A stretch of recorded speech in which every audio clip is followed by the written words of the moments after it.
Welcome to Sophie Daddy's channel. Today, we're going to jump right into one of the most powerful income-generating methods out there, the wheel strategy. If you've been looking for a systematic way to create some consistent cash flow and maybe even buy the stocks you already love at a discount, then you are in the right place. Let's get into it. So, what exactly is the wheel strategy? Well, at its heart, it's a disciplined, repeatable process. You should think of it less like you're just trading and more like you're running a little business. You've got a clear plan for bringing in revenue, that's the option premium, and a plan for acquiring your assets, the stocks, at a price you've already decided is a fantastic deal. It's this methodical business-like approach that makes it so incredibly effective. And this right here is probably the most crucial mindset shift you have to make. The main goal of the wheel isn't just to trade options for the sake of it. No, the goal is to acquire shares of great companies that you genuinely want to own for the long haul. The options? They're just the tool that lets you get paid while you wait to buy those shares at a price you've picked out. If you wouldn't be happy owning the stock, you should never, ever use it for this strategy, period. You'll often hear this called the triple income strategy, and for good reason. It's built to generate cash flow at multiple different stages. First, you get paid by selling put options. Then, if you end up owning the stock, you can get paid again by selling call options. And as the cherry on top, if that stock is a solid dividend-paying company, you can collect dividends as a third income stream. It's a true multifaceted income engine. Okay, so to really understand how the wheel spins, we need to look at its two core components. Think of them as the two engines that drive the whole process, selling cash-secured puts and selling covered calls. Let's break down exactly what each one does. Let's put these two side by side. With a cash-secured put, your main goal is to buy the stock, but at a price you like that's lower than where it is now. It can only end one of two ways. You either just keep the premium you collected, or you get to buy the stock you wanted at your target price. Now with a covered call, you already own the stock, and the goal is just to make some income from it. And again, the outcome is simple. You either keep the premium or you sell your stock, hopefully for a nice profit. Let's really focus on that term, cash secured. This is a critical safety feature.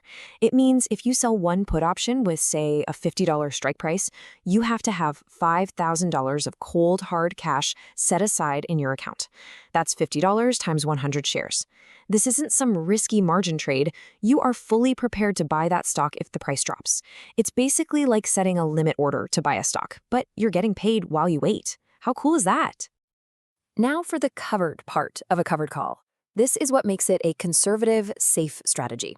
Because you already own at least 100 shares of the stock, those shares act as your collateral. You literally have them ready to go if the person who bought your call option decides to exercise it. This completely gets rid of the unlimited risk that comes from selling a naked call, where you'd be forced to go out and buy shares at any price to deliver them. We don't want any of that. Okay, so we've seen all the individual parts. Now let's put them together and see how this wheel actually spins. We're going to walk through one full rotation from start to finish, so you can see how these two engines work together in a continuous cycle. So it all kicks off at step one. You find a stock you want to own, you sell a cash-secured put, and you collect that premium right away. Now, if the stock price stays above your strike price, fantastic. You just keep the money and you can do step one all over again. But if it drops, you move to step two. You get assigned the shares at that price you already decided was a great value. Now the strategy shifts. In step three, you can immediately start selling covered calls against those new shares, generating another stream of income. And finally, if the stock rallies, you hit step four. Your shares are sold, you lock in a profit, and the wheel is ready to start spinning all over again. And that, right there, is exactly why it's called the wheel. It's not just a one-and-done trade. It's designed to be a continuous, circular process that you can repeat over and over again, generating income at every single stage, whether you're waiting to buy a stock or waiting to sell it. It's a perpetual income machine when you manage it right. Now, this is where the real magic of the wheel comes in. That premium you collect, it's not just income, it actually lowers your risk. So, for example, if you sell a put at a $50 strike and collect a $2 premium, your actual break-even price for that stock is now $48. You've instantly created a buffer for yourself. Every premium you collect, from both puts and calls, is systematically reducing your cost basis over time. Okay, I absolutely cannot stress this enough. The success or failure of your entire wheel strategy is decided before you even place a single trade. It all comes down to the quality of the company you choose to wheel. No amounts of fancy options trading can save you if you're wheeling a bad stock. So, what exactly are we looking for? Well, first and foremost, a high-quality company you would be happy to hold in your portfolio for years. Second, liquidity is completely non-negotiable. You need to be able to get in and out of your trades easily. We also want moderate volatility, enough to get paid a good premium, but not so crazy that the stock is all over the place. Strong financials and a nice dividend are the cherries on top that make this strategy even stronger. And this little scorecard here can help turn those ideas into a concrete checklist. The very first question is always, would I be okay holding this long term? If that answer is no, you stop right there. The stock is disqualified. Then you look at the options chain. Is there a lot of open interest? Is the bid-ask spread nice and tight, like under 5 cents? These are the signs of a healthy, liquid market that's perfect for the wheel. Hey, and if you're just starting out, or maybe you're a bit more risk-averse, here's a fantastic tip. Instead of trying to pick individual stocks, you can run the wheel on broad market ETFs like SPY or QQQ. They are incredibly liquid, they're diversified across hundreds of companies, and they completely eliminate the risk of one bad earnings report from a single company wrecking your position. All right, we've picked our vehicle and we know how it works. But now we have to talk about the rules of the road. See, the wheel is a conservative strategy, but it is not risk-free. Your discipline and how you manage risk are what separate long-term success from a short-term disaster. Every single strategy has trade-offs, and the wheel is no different. It really has two main ones. The first is the risk of bag holding.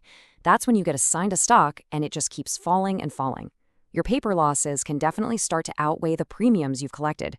The second risk is opportunity cost.